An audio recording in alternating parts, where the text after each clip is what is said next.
involve the Turkish president. We can head now live to Ankara and speak to our correspondent there, Jasper Mortimer. Jasper, first of all, just what exactly is Turkey hoping to achieve as Erdogan sits down at the table later in Tehran?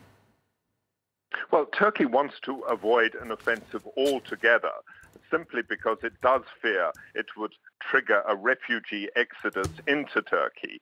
The UN has forecast that an offensive could make 800,000 people flee Idlib into Turkey. The Turkish foreign minister was saying this week it could be as many as 2 million.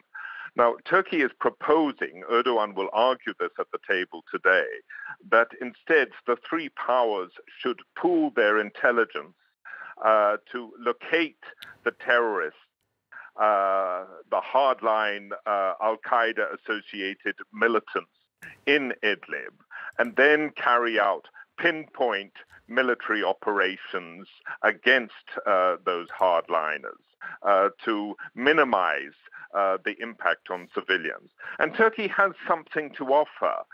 Unlike Russia and Iran, Turkey has more than 1,000 troops in Idlib, manning 12 observation posts erected under the Astana process with Russia and Iran. And these troops are reinforced by tanks and equipment that is used to monitor the flow of large numbers of people. In addition, Turkey is supported at this summit by the US. The US won't have a seat. It won't even be an observer at the table today. But it has come out very strongly against an offensive in Idlib, saying that that would be a reckless escalation of the conflict. Now, Jasper, with Iran and Russia also taking part in this summit, what are the chances that Ankara's wishes will be granted this Friday?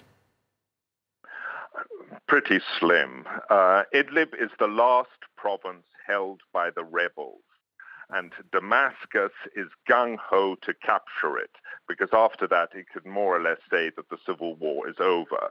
And in that position, Damascus is supported by Russia and Iran. So this offensive is going to happen, no question.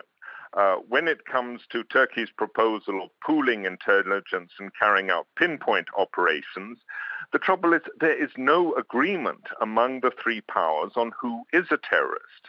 The Damascus government, Russia and Iran do not accept that there is what you might call a legitimate rebel fighter.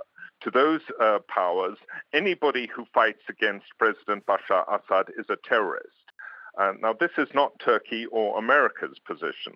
A second problem is that Damascus and Russia and Iran have a much harder attitude to civilian casualties. We saw this in Aleppo.